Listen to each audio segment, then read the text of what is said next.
ആലുവ ശിവരാത്രി മണപ്പുറത്ത് കർക്കിടക വാവുബലി തർപ്പണ ചടങ്ങുകൾ നടന്നുകൊണ്ടിരിക്കുന്നു.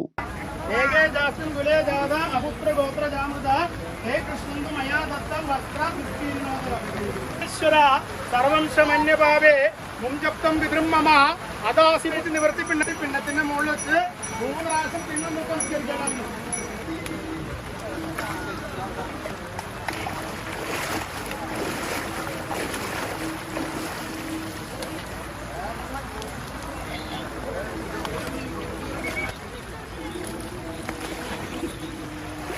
മഹാദേവ ക്ഷേത്രത്തിൽ പുലർച്ചെ 4-ന് പിതൃകർമ്മങ്ങൾ ആരംഭിച്ചു. മേൽശാന്തി മുല്ലപ്പള്ളി ശങ്കരൻ നമ്പൂതിരി കാർമ്മികത്വം വഹിച്ചു. പുഴയോരത്തെ ബലിത്തറകളിൽ പുരോഹിതന്മാരുടെ നേതൃത്വത്തിൽ 2:30-ന് തന്നെ തർപ്പണം തുടങ്ങി. മണപ്പുറത്ത് ദേവസ്വം ബോർഡ് എല്ലാ ഒരുക്കങ്ങളും പൂർത്തിയാക്കിയിരുന്നു. പെരിയാറിൽ ജലനിരപ്പ് ഉയർന്നതും തുടർച്ചയായ മഴയും ചെളിയും അല്പം ബുദ്ധിമുട്ട് ഉയർത്തിയിട്ടുണ്ട്. മണപ്പുറത്ത് വെള്ളം കയറിയാൽ തർപ്പണത്തിന് ബദൽ സംവിധാനങ്ങൾ ഏർപ്പെടുത്തുമെന്ന് അധികൃതർ പറഞ്ഞിരുന്നു. 61 ബലിത്തറകൾ ലേലം ചെയ്തിരുന്നു. ബലിയിടാൻ എത്തുന്ന 2500 പേർക്ക് ദേവസ്വം ബോർഡ് പ്രഭാത ഭക്ഷണവും നൽകും.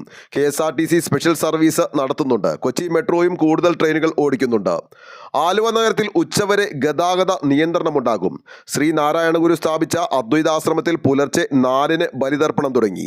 ആശ്രമം സെക്രട്ടറി സ്വാമി ധർമ്മചൈതന്യ, മേൽശാന്തി PK ജയൻ എന്നിവർ കാർമ്മികത്വം വഹിച്ചു.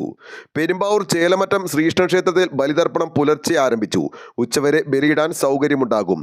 ജില്ലയിൽ മിക്ക ക്ഷേത്രങ്ങളിലും ബലിതർപ്പണത്തിന് സൗകര്യമൊരുക്കിയിട്ടുണ്ട്. ആലുവ ലൈവ് ന്യൂസിനു വേണ്ടി സിദ്ദീഖ് കാരക്കാടിനൊപ്പം സനൂപ് കളമശ്ശേരി.